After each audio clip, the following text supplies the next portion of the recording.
Okay, welcome to today's verdict. I'm your host and trial attorney David Lesh. We had a packed show today, starting off with the buses of New York City and whether or not some of them should be free and for how long should they be free. There's a pilot program. Should it continue?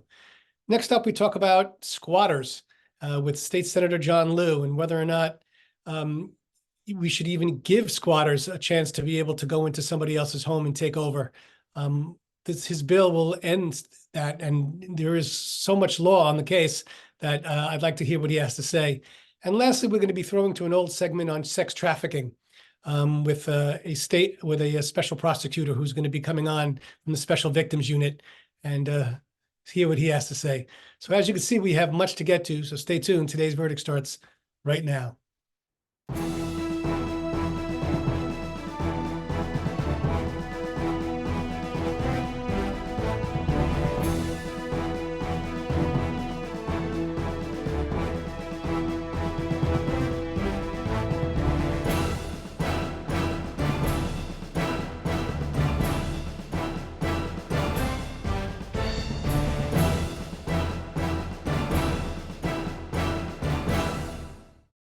Okay, welcome back to today's verdict. I'm your host and trial attorney, David Lesh.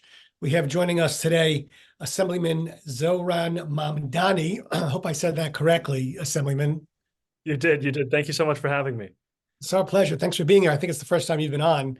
I want to talk to you a little bit about this bus pilot program. Can you tell us a little bit about the history of the buses in New York City and what this program would do?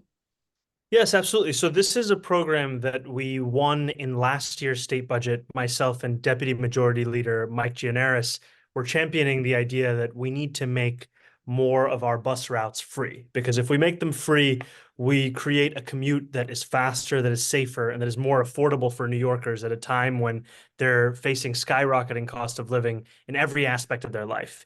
And what we won was one free bus route in each borough.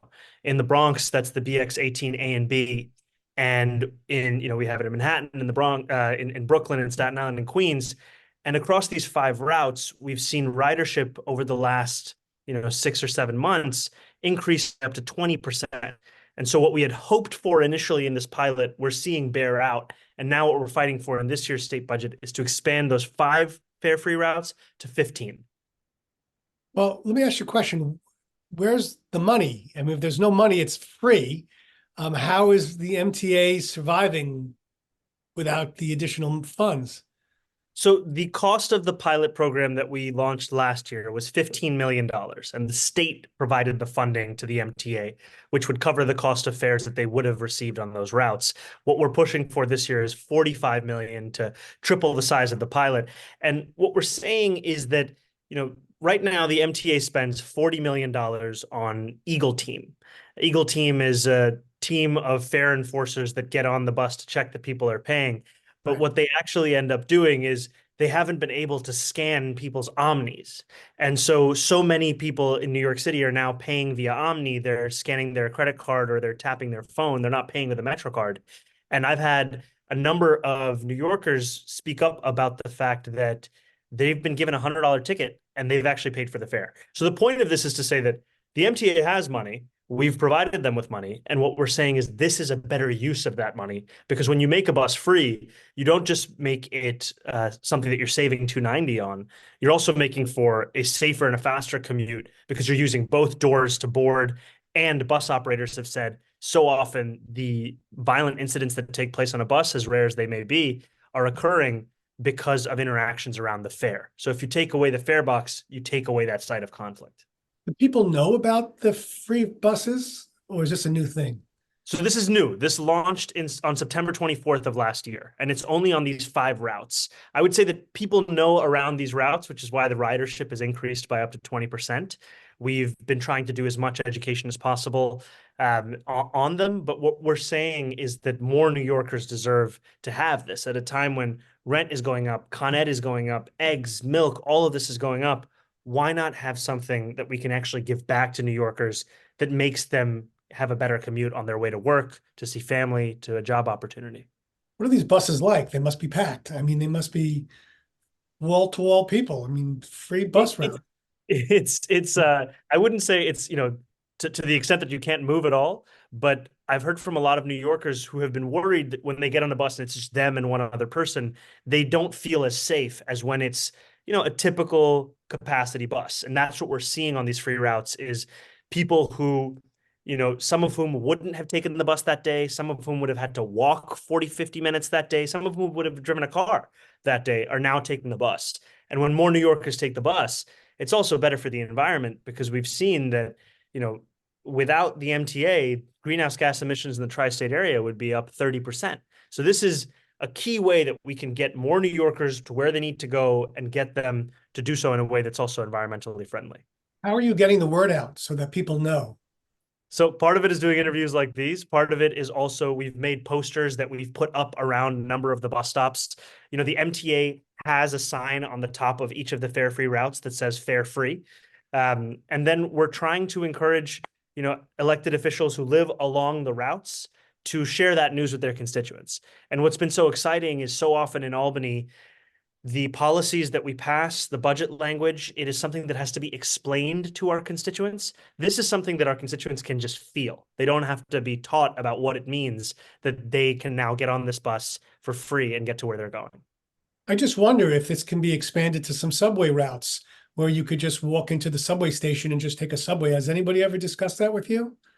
Not with me as we've pushed this, but it does fit in this larger idea of where does public transit fit? Should public transit be something that is a right for New Yorkers? And I do believe that ultimately we want to ensure that no New Yorker is priced out of public transit, right? We believe that when it comes to education, we believe that when it comes to sanitation, libraries.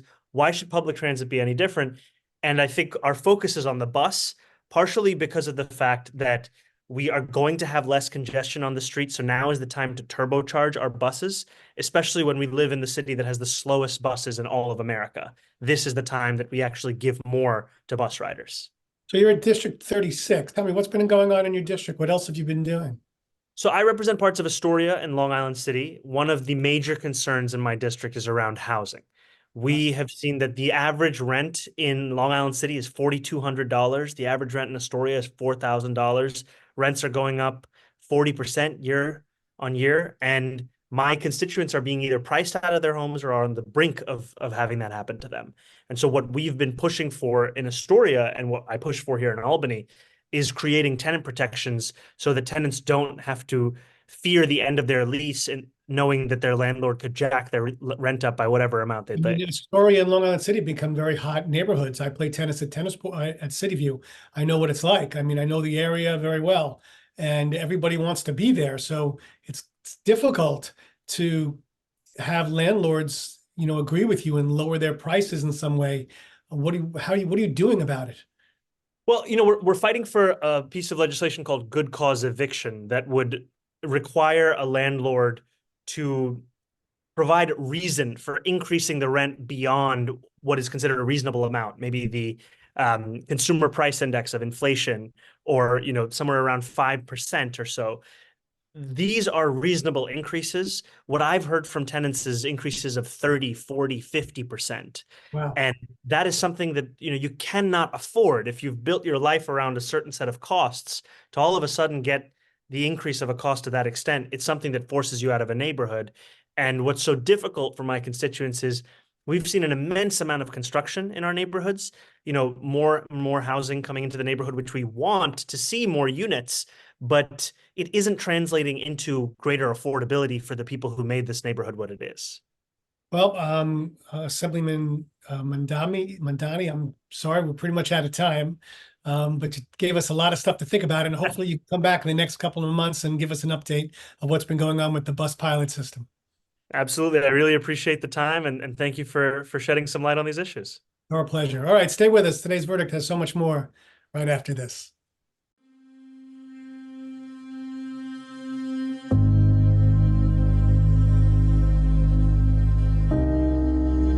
Only 57% of New York City high school students are college ready by their senior year.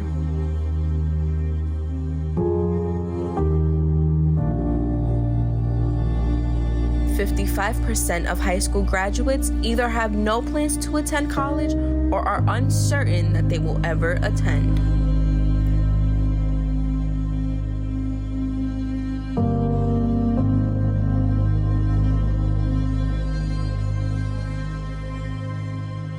34% of young adults don't go to college because they can't afford it.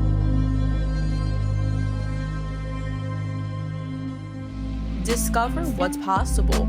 BronxNet's education programs, internships, and opportunities help engage and inspire Bronx youth and beyond to pursue their passions. Be a part of the BronxNet family. Whether you're interested in our shows, joining a class, or donating to support our mission, visit bronxnet.org to learn more. Okay, welcome back to today's verdict. I'm your host and trial attorney, David Lesh. We have joining us today, returning State Senator John Liu. Senator, how are you doing today? Pretty good, David. How about yourself? We're doing well here. I want to talk about squatters, and maybe you could tell the viewers a little bit about what a squatter is. Well, it's not my favorite topic, but unfortunately, it's been on the news and in people's conversations and concerns lately. The problem is that there's been some pretty extreme news stories about how squatters or people who take over other people's private homes have been able to take advantage of the current laws and some of the fuzziness that's been going on. David, I think it's easier for me to tell you what a squatter is not. Sure. A squatter is not a property owner. A squatter is not a tenant. A squatter does not have rights under New York State housing law.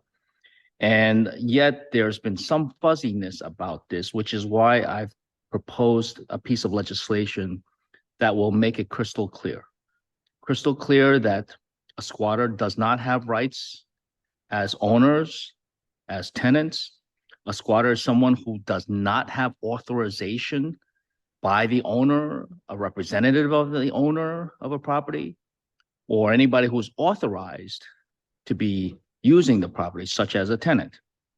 And therefore, the squatter does not have any rights to the property, to occupancy. And that is true even after this often talked about 30-day threshold, where there's some mistaken belief that a squatter would gain some kind of right. Presently, how do squatters go about finding these properties to begin with? But I don't know. I mean, somehow they have found themselves into properties that may have been vacant for some time, or they have literally conned other people into renting properties, pretending that they actually own the property, and then taking advantage of unknowing potential renters as well. So I think there's been a few different cases, but I think it would be much easier to adjudicate these cases if the law was made clearer. It is admittedly a little fuzzy right now, which is why I put my bill in. Well, that's why I wanted to ask you, because the bill establishes that squatters are not entitled to tenant protections, and that's for immediate release. How do you get rid of almost hundreds of years of common law? Basically, the law over the centuries has been given adverse possession, given some type of right in the legal profession to be able to take property when there's nobody there. How do you propose to justify this type of litigation, this type of bill? I think it's very easily justifiable. There are some innocent people whose homes have been taken away, and we are looking to make the law clearer, get rid of the fuzziness that has allowed some of these individuals to take advantage of private homeowners and essentially steal their property. And the way we're approaching this is to do so, make it clear, without potentially jeopardizing legitimate tenants. There's been a long-standing balance between the need to protect property owners and the need to protect legitimate tenants. And my bill would strike that balance.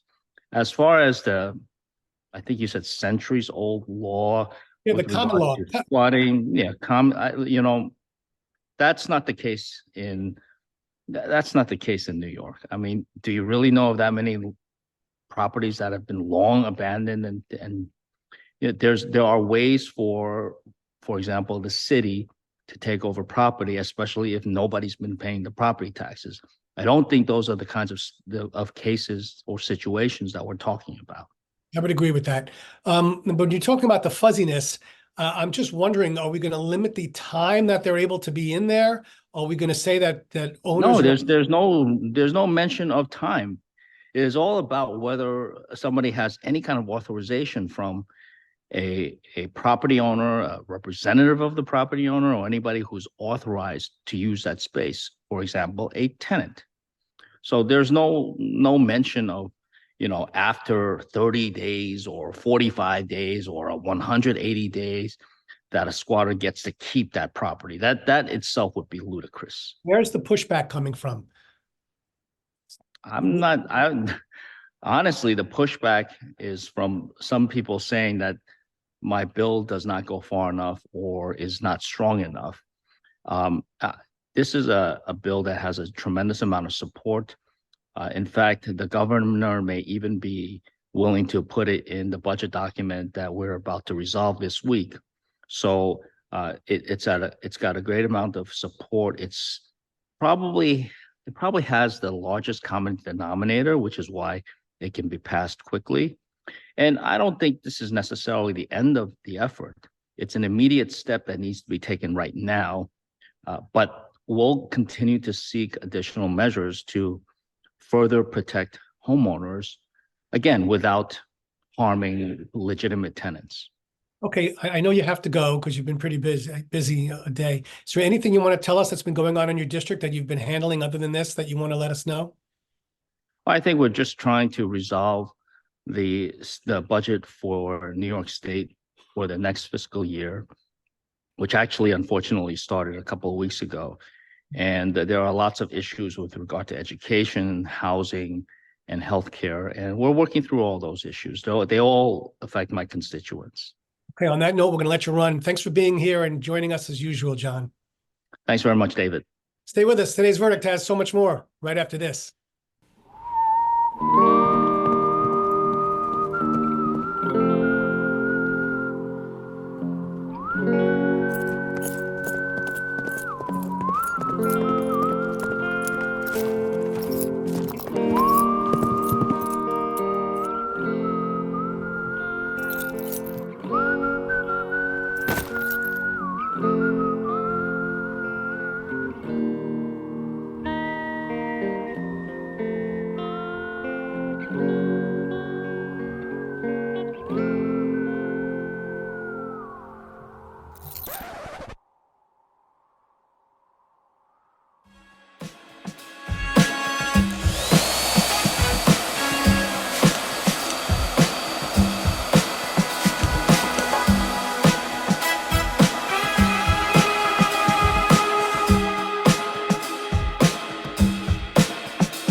A few weeks ago, we had Justin McNabney on to talk about sex trafficking and the Sexual Victims Unit. I want to throw back to it today so you can take a look at it again. We've got a lot of feedback on it. Let's take a look. Okay, welcome back to Today's Verdict. I'm your host and trial attorney, David Lesh. We have joining us today a special guest, Justin McNabney. Am I saying the right way? McNabney? McNabney, yep, you got it. The chief of the Special Victims Division. And we're going to be talking specifically about the statute of limitations and sex trafficking. How did we get here? If you could maybe start us from the very beginning. So for most felonies in New York State, there's a 5-year statute of limitations. And so that means that if we don't bring charges within 5 years of a crime, of a felony, we generally are not allowed to charge that individual for the crime. There are some exceptions. It is a complicated area of the law, but in general, that is the rule. And so that is the rule that has always applied to sex trafficking. The sex trafficking statute is relatively new. It was enacted in 2007, so it hasn't been with us that long. But because it was enacted under that background, the statute of limitations has always been 5 years. Now, the legislature had previously recognized that with respect to, for example, rape in the first degree, 5 years just isn't long enough, because for many survivors, it takes a very long time to be able to heal from the trauma of a very significant violent sexual assault, let alone be able to then participate in the criminal justice process, which requires a lot of survivors in order to work. And so the legislature eliminated the statute of limitations for rape in the first degree and other very serious sex crimes, but didn't touch the statute of limitations for sex trafficking. And so we are now asking the legislature to apply essentially that same logic to the crime of sex trafficking and eliminate the statute of limitations for sex trafficking so that survivors can come forward when they're ready, and we can still do something about the fact that they have been sex trafficked and hold their traffickers accountable. Well, is it going to be an unlimited amount of time, or is there going to be maybe some type of compromise? What are your thoughts about that? I think it needs to be unlimited because I think, again, it's unlimited for rape in the first degree. It's unlimited for murder. It's unlimited for kidnapping. It's unlimited for a lot of the most serious felonies.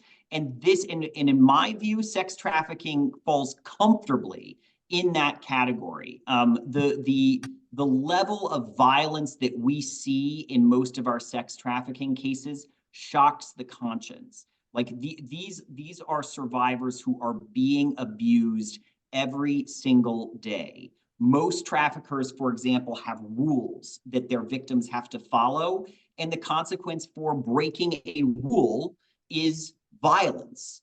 And the rule can be something as simple as, for many traffickers, they don't allow their victims to walk on the sidewalk. They have to walk in the street. And so if they see a victim walking on the sidewalk, they will assault that victim. And that is the lived experience of our survivors day in and day out through the years and years and years in which they're trafficked.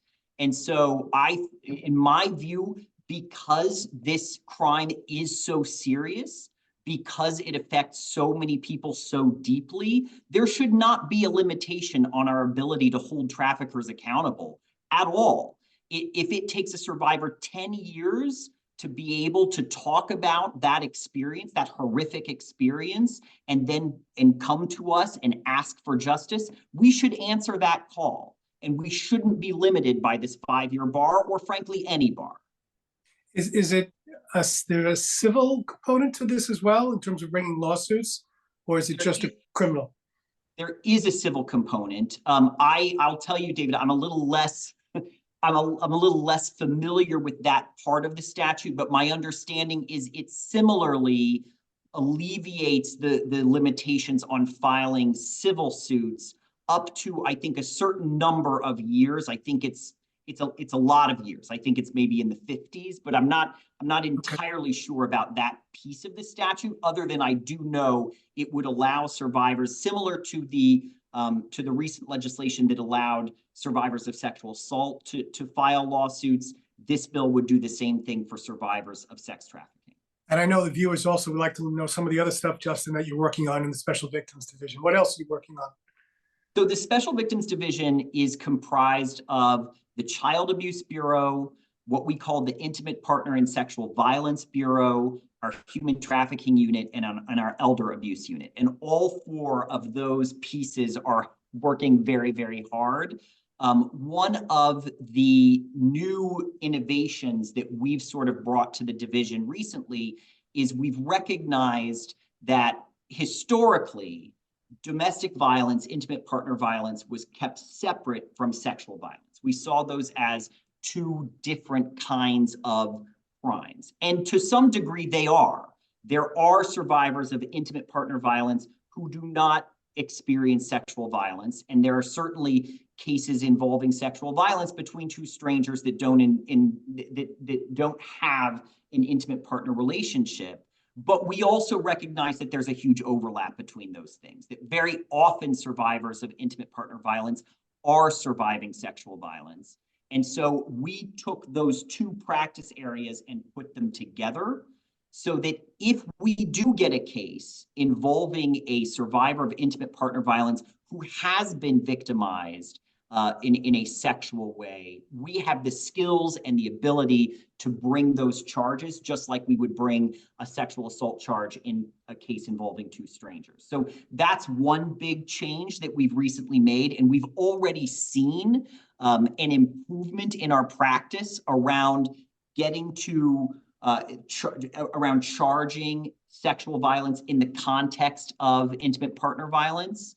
But that's a big area in which we've now, I think, improved our practice. And with the human trafficking unit, we've brought resources to bear on our human trafficking cases that really, I do think, are at the forefront of any local prosecutor's office in the country. We have a dedicated social worker who has spent her career, more than 10 years, working with survivors of human trafficking. And she is involved in every case. Every survivor who comes into the office meets with her, works with her. We also have dedicated investigators who have spent their careers investigating human trafficking. And we have 4 dedicated ADAs, along with a deputy chief and a unit chief, who are working exclusively on human trafficking cases and really getting the experience and the know-how to do these cases as well as they can be done. And I would put our practice up against anyone else's in terms of our ability to hold traffickers accountable, but also to support our survivors through the challenging process of bringing charges against their traffickers. So, all right, well, yeah, so we're very busy, David, is the bottom line. It's all right, Justin, we're gonna have to leave it there, but hopefully you can come back maybe in the next couple of months, let us know how things are going with the sex trafficking and everything else, if that's okay. Happy to do it. All right, that's great. All right, today's verdict's coming back. Stay with us right after this.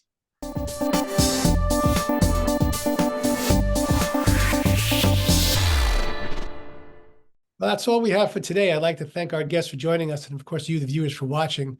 If you have a show or a topic that you'd like to see on a future edition of Today's Verdict, feel free to email me at davidlesh@bronxnet.org. Until the next time, know your issues, reach a verdict. I'll see you in 2 weeks.